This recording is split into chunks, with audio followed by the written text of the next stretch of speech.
Toxic performance culture, something that I've been reading about and learning about as I've been studying counselling theory, and it's really rang true to me because as a young man, ex-salesman, working in a high performance culture, I really saw how negatively it affected my own mental health. I attached my whole self-worth and my whole mental state as to how I was performing in my working environment. Probably unknowingly, it was the attention that you got when you were performing made you feel like you were only worth something when you were selling. And as I've learned and been reading up on REBT, Rational Emotive Behaviour Therapy, I've really came to see it and understand it in a lot more depth and how it plays into your mental state. And we see it even in children. Initially, the way the penny dropped with myself is I felt like a piece of shit if I hadn't sold a car. The days that I had sold a car, I went home, a wee song in my heart, and I felt good about myself.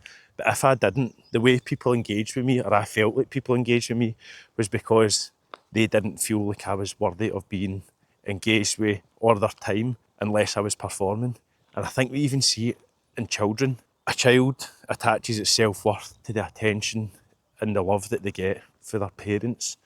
If they are impressing their parents, doing the things that their parents want, being good and doing the things that they're expected to do, they then get the attention that they want. We slowly coach our kids to behave the way we tell them to in order for us to give them the attention and the love that they crave. And the thing with REBT therapy is it explains that performance culture is fine, performance culture is good, because we all need to perform, we need to get a result, but it's when we attach our self-worth to that performance. Saying I am a failure because you haven't reached your target is very different from saying I failed to hit my target. Separating ourselves from the result is where a safer, healthier mental state lies. We're never going to achieve perfection all the time. You will not hit your target. You will not sell your car. You will not achieve perfect exam results. You will not do everything perfectly the way you're expected to do on a daily basis. So in order that you maintain a level, rational amount of self-worth and confidence and good feeling about yourself, separating us as a person from the result that we have achieved in a thing that we're trying to do is vitally important. When we become all or nothing, if I don't do this, I am a failure, it's toxic. It's destroying the mental state. When I worked at a certain car garage, people were in tears on a daily basis because the amount of pressure and self-worth that was wrapped into whether or not they were doing their number, performing. So much value in the way people are treated is tied into, are you making us money or are you not? Are you giving us a result or are you not? If you are, we'll talk to you nicely, we'll give you the attention, we'll look after you. If you're not, cut you off, treat you like shit, try and squeeze you out the door. And when people are treated like that, they will naturally return a worse result than somebody that feels good about the job that they're doing and the environment that they're working in. REBT therapy and studying it has shown me that we need to become more rational in the things that we're doing.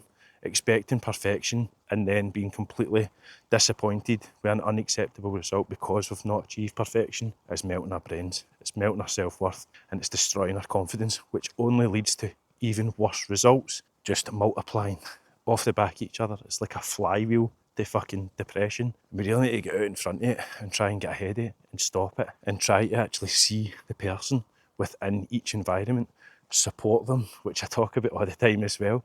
I think coaching, a lot of people come because they want support, they want somebody in their corner, they want somebody that genuinely wants better for them or to see them do well. We are in a culture where we are pitted against each other. You need to beat the guy next to you, and it's just leading to one winner out the whole thing and a lot of disappointed people.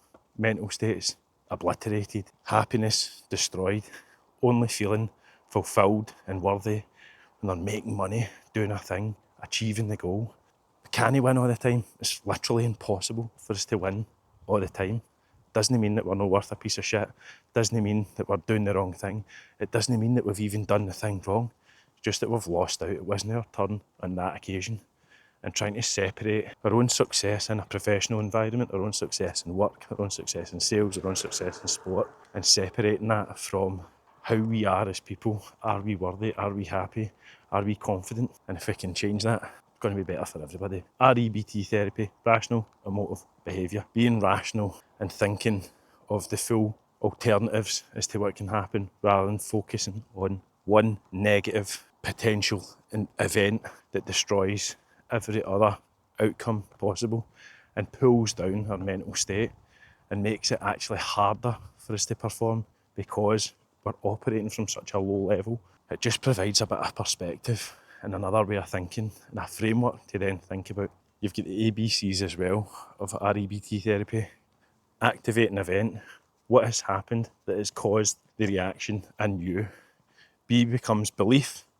C becomes consequential emotion. So say for me again, car sales, dealing with a customer, they didn't buy a car, they bought elsewhere. Consequential emotion is anger, disappointment, jealousy, upset. Negative emotions, the belief, I'm a piece of shit, I'm a shite salesman, I'm not worthy of selling cars, I can't do this job, what's the point?